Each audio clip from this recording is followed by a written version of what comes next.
नमस्कार दोस्तों, before exam में आप सभी का स्वागत है। करंट का डिस्कशन है, चलिए स्टार्ट करते हैं। तेली नीलापुरम जो अंतर्राष्ट्रीय पक्षी अभयारण्य है वो किस राज्य में स्थित है? तो आंध्र प्रदेश में है। कहाँ पे है? आंध्र प्रदेश में है। अब एक्चुअली में देखा जाए तो ये जो आंध्र प्रदेश के किस जिला में है या स्थित है, तो श्रीकाकुलम में है। श्रीकाकुलम में है। और ये जो किस कारण से सबसे ज़्यादा एक्चुअली में इस समय न्यूज़ में बना रहा, तो उसका रीज़न ये था कि इस पक्षी अभयारण्य में बहुत ढेर सारे एक सामूहिक पक्षियों का मौत हुआ था। और वो कौन सा मौत है? स्पॉट बिल्ड पेलिकन की सामूहिक मौत होने के कारण हुई थी। एक्चुअली में यहाँ पे 113 प्रजातियों के पक्षियाँ आते हैं प्रजनन के लिए।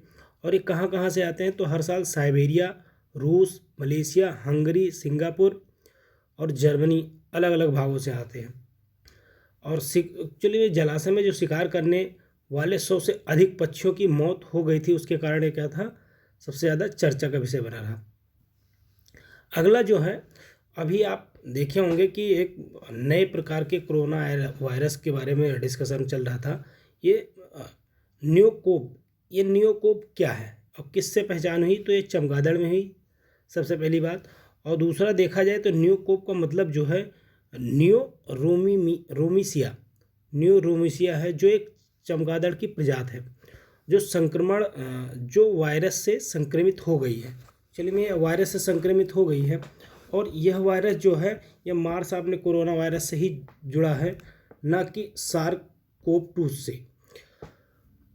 अब देखा जाए तो न्यूकोव जो है, यह मनुष्यों के लिए खतरा बन गया है।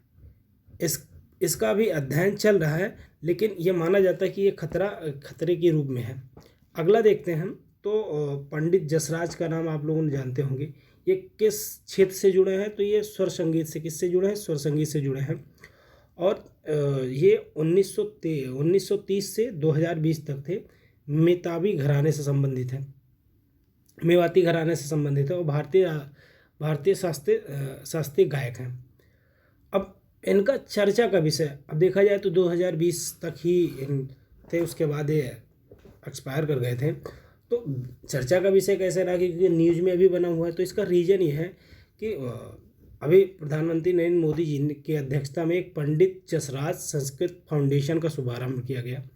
और ये क्या करेगा? राष्ट्रीय विरासत, कला, संस्कृत की रक्षा और बढ़ावा देने के उद्देश्य से स्थापित किया गया था, तथा यह गैर लाभकारी संगठन है। और इसमें फाउंडेशन का उद्देश्य जो है, पंडित जसराज की विरासत को आगे ले जाना है। अगला क्वेश्चन देखते हैं। तो विश्व की सबसे बड़ी जो प्रवाल भित्ति है कहाँ पाई जाती है? तो ये आपको पता है, ये ऑस्ट्रेलिया में है। तो ग्रेट बैरियर रीफ के नाम से जाना जाता है। तो इसलिए चर्चा में क्यों भी सब बना हुआ है? तो अभी देखा जाए तो ये जो बड़ी प्रवाल भित्ति प्रणाली है, इसके लिए जो वहाँ के ऑस्ट्रेलिया के प्रधानमंत्री स्कॉट मॉरिसन ने हाल में ही इसकी सुरक्षा के लिए 1 बिलियन ऑस्ट्रेलियाई डॉलर, करीब करीब 730 मिलियन अमेरिकी डॉलर की घोषणा की है। ग्लोबल वार्मिंग में ये रीफ खतरे में है। चलिए, ग्लोबल वार्मिंग ज़्यादा है तो उसके कारण ये खतरे में है। और जीवाश्म ईंधन का समर्थन करने के लिए सरकार की अक्सर आलोचना की जाती है। इसलिए इन्होंने क्या किया कि एक बड़ा अमाउंट इसके सुरक्षा के लिए दिया है। अगला क्वेश्चन देखते हैं। तो कौन सा जो देश है जो ऊर्जा सुरक्षा पर यूरोपियन संघ का सहयोग करने पर सहमत हो गया? तो कौन सा देश है? अमेरिका में। अभी आप जानते हैं कि जो रूस और यूक्रेन का एक उस लड़ाई के कारण एक्चुअली में सेनाएं आमने सामने हैं। और उम्मीद तो बहुत ज़्यादा की जा रही थी कि युद्ध छिड़ ही जाएगा, लेकिन अभी तक कुछ ऐसा नहीं हुआ, और ना ही हो तो ज़्यादा बेटर है। उसी में एक नया एक जुड़ गया है, चर्चा का विषय हो गया कि यूरोपीय संघ जो है के समकक्ष एक उर्सुला वॉन डेर, जो एक्चुअली में यूरोपीय एजेंसी की गारंटी के लिए सहयोग के लिए प्रतिबद्धता जाहिर की है। तो ये रूस और यूक्रेन की सीमा पर सैनिकों की जो तैनाती जो है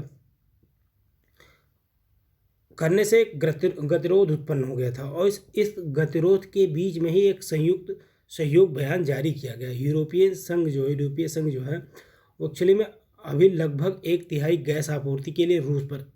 सबसे बड़ी चीज़ यही है कि इकोनॉमिक टर्म में देखा जाए तो जो यूरोपीय देश हैं वो एक्चुअली में रूस के ऊपर डिपेंडेंट हैं। किसके लिए? गैस आपूर्ति के लिए। अब ये इस केस में ऐसा होता है कि रूस के ऊपर प्रतिबंध लगाया जाता है और उसके गैस पाइपलाइन को रोक दिया जाता है, तो उसे बहुत बड़ा इकोनॉमिक लॉस देखा जाएगा, इस टर्म में भी देखा जाएगा। और यही कुछ इकोनॉमिक एक्टिविटीज़ हैं जो हमारे युद्ध न छिड़ने के कारण हैं वो रोक रखे हैं। आज के लिए इतना ही, धन्यवाद। नेक्स्ट वीडियो कल आएगा। Thank you. और हमारे वीडियो को ज़्यादा से ज़्यादा लाइक एंड सब्सक्राइब करें।